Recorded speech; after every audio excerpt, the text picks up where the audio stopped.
Welcome back to Gig Harbor Paddling. Today we're going to talk about regatta logistics.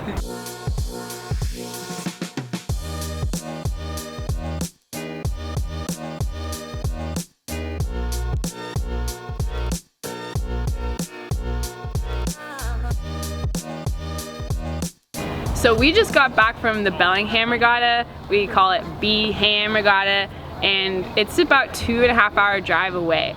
We're gonna talk about everything from start to finish, what that looks like.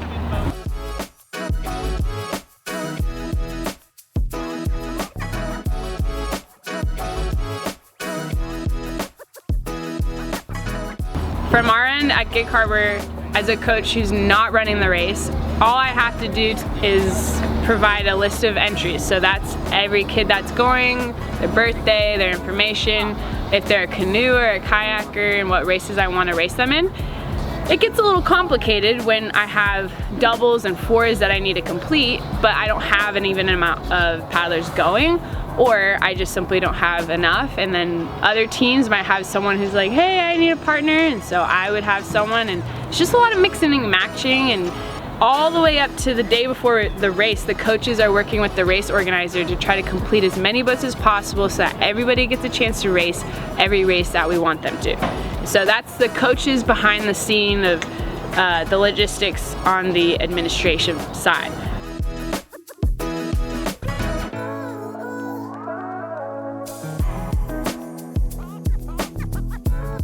For our team, if we have even just 30 kids going, we need to take 2 trailers. So behind me you can see we have 2 enclosed trailers, and they can hold up to 30 singles each, but we need doubles and fours for every 2, 3, 4 kids going. And so it's not just singles that we're trying to get it in there. We went up to Bellingham with about 40 plus kids, and so we had 3 K4s, and we borrowed a K4 while we were up there. We brought 5 or 6 K2s, we brought 3 C2s, and then everybody's singles. And some of them are fatter and wider than others, and others are super skinny. So I have a coach who organizes every single spot on each part of the trailer. Where is this boat going, and that boat going, and that boat going?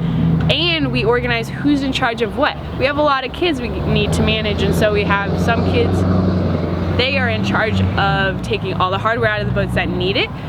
Other kids who are in charge of putting the boat covers on those that have them. Other kids that are inside the trailer tying down boats. Other kids on top of the trailers, and then the people who have the ladders, and then the people who transport the boats. There's just so many works in the making, and every kid has a job. And so we organize that ahead of time and tell them what their job is.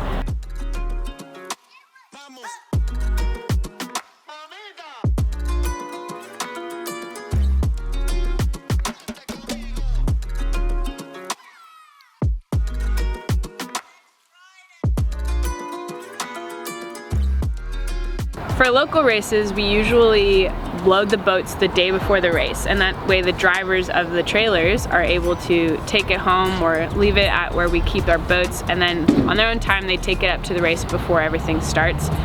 This weekend, or this past weekend, we went 2.5 hours up, and so we made sure that Friday by 5 o'clock p.m., 5:30, everything was ready to go. And then races started at 9 a.m. on Saturday, and so we needed to unload boats by 7:30 so that kids had everything out, everything could get prepared, and they still had time to meet together and have their warm-up, and then races began.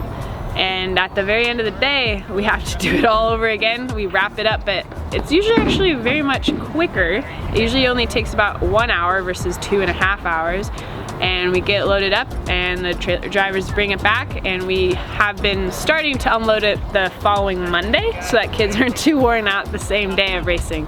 And that process it's probably about 45 to an hour versus the 2-hour-long process.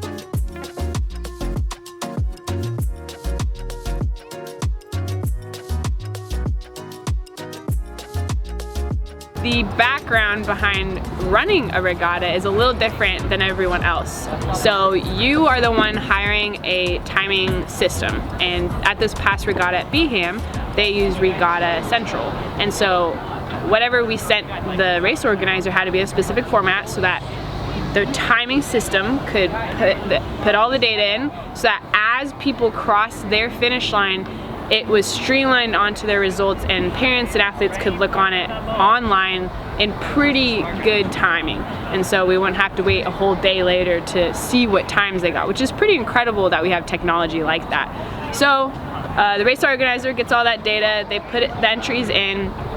There's a course setup. So usually each regatta that we go to has lanes set up, and a normal Olympic standard race is going to have 9 lanes, and they're 9 meters long, and you are to stay in the middle meter of your lane with a little bit of forgiveness as long as you're trying to stay in the middle.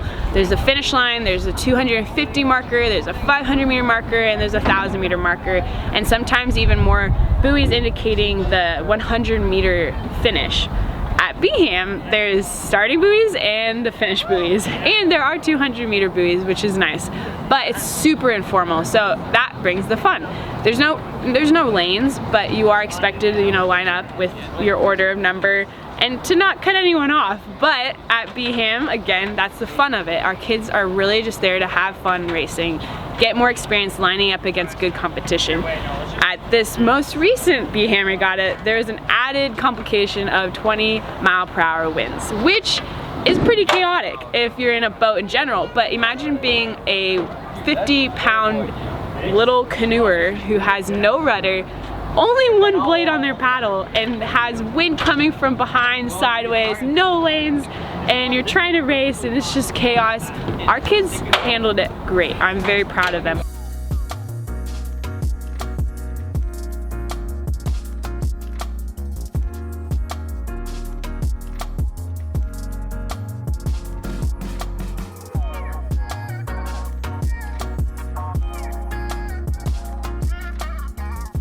BeeHam Regatta was held on Lake Patten, and at Lake Patten there's no gas motor boats allowed. And so the only thing out there was the starter boat, who had an electric motor that could go like 3 miles per hour maybe, who needed to stay on the start line. And then there were 3 stand-up paddleboarders who were the safety people, and they were well trained and they were able to get to our paddlers quickly if they capsized. But that's the thing that happens with all that wind, or just the normal sport, accidents happen. And so if you fall in, usually your boat is going to naturally flip up, but if it doesn't, that's your first thing, is you got to make sure that boat doesn't sink. And so you flip it up right and make sure no more water's getting in, and you try to keep a hand on it while holding onto your paddle so that nothing gets blown away. We did have a paddler who had a close call of a boat starting to get a little too far away and the paddle getting it too far away because of the wind, but we had people, because it's again a really flexible, low-key race, people will stop their race or they will stop what they're doing to come help, and that happened. And so we had the stand-up paddlers doing that, we had other racers and parents helping, and it's just a big family feel kind of thing. Sometimes we even teach our kids to self-rescue, and that's an option as well. They can just hop on their boat, there's not too much water in it, then they shimmy on up, hop inside, and then finish the race. It was a pretty big win though, so we didn't see too much of that in our videos today.